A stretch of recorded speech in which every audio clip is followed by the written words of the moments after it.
Hi everyone, I just wanted to do a quick run through today of my medium-sized Kikki.k in the new Met planner. Unfortunately they're not available for sale at the moment. They were a new release for Valentine's Day, but I got one when they first came out and this is what I've been currently using. So I'm just going to give you a quick flip through and look at my setup. So inside I've pretty much used a lot of Planner Society kit stuff. I got my first Planner Society kit in January and I loved it, and it just seemed to go perfectly with this planner. So I've made all new dividers for it, a shaker dashboard, etc, etc. I'll go through as I get to things. On this side here, it came with this notepad with the heart. I just wrote down a quote that I really liked. Here's one of the little Planner Society girl sticky notes. I've got a couple of Kate Spade paper clips, the January Planner Society clip, and this little clip I got from Sweet Tashi on Etsy. Then here I have this shaker dashboard that I made using the Planner Society kit. I also just have a regular dashboard that I made, and on the back of that just some post-it notes. I just happened to write down school terms and what days the library is open for my daughter at school so she can borrow books.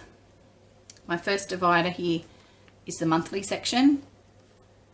I really like to have a monthly section in my planner because I just like to be able to see the whole month at a glance.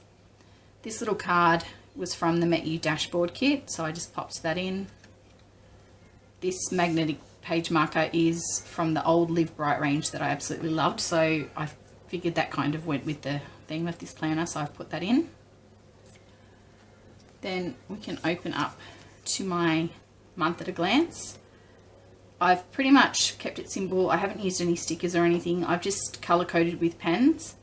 So I have green for my youngest son, pink for my daughter, purple for myself, blue for my older son, and orange is generally a family thing. I also, in the notes section down the side here, for my budget, have color coded different paydays or weeks and when direct debits come out for different things like Netflix, etc. The next section in this planner is my weekly section. So there's my divider. I'll just open up to a blank week. Now the inserts I have are from Natty Planning, and it's actually a week on 4 pages. And so you get 2 boxes for each day, and then at the end of the week you get an extra 2 boxes for notes, etc. It's pretty blank, this page. It's just, again, I've color coded. So I use the top box for ongoing things, appointments that we have, and the bottom box I generally use as a daily to-do list.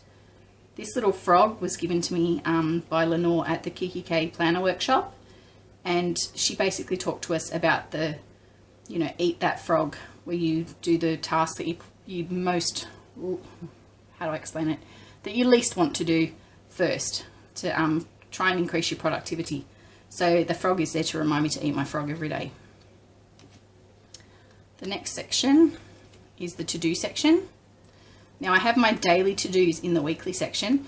This is a more general to-do list. So I have a weekly habit tracker, another little shaker page marker. Then I have areas that I want to declutter around the house. So on my daily to-do list, I might have general things like laundry, mopping the floor, etc. And if I have time, I might say 1 decluttering zone and pick something from this list to do. The next page just has things I want to do for my daughter's room. And then my next section is for meal planning. So I have a pantry inventory. So I know what I generally keep in my pantry at all times. So when I'm meal planning or I want to bake something, I know what I have. And then if I'm running low on something, I can just make a mark and note that I have to buy that. Then I have a general meal plan for the week, and I write a shopping list as well. My next section is a family section. So my youngest son has FAXIA funding, or Helping Children with Autism funding. So I like to keep track of what we've used and how much we have left. So I just basically write down the date, the service, the cost of that service, and I write down a balance. Then my oldest son has NDIS, same thing, I write down the date, the service, if I've paid it, if I've claimed it, and when I've been reimbursed, I just mark it off.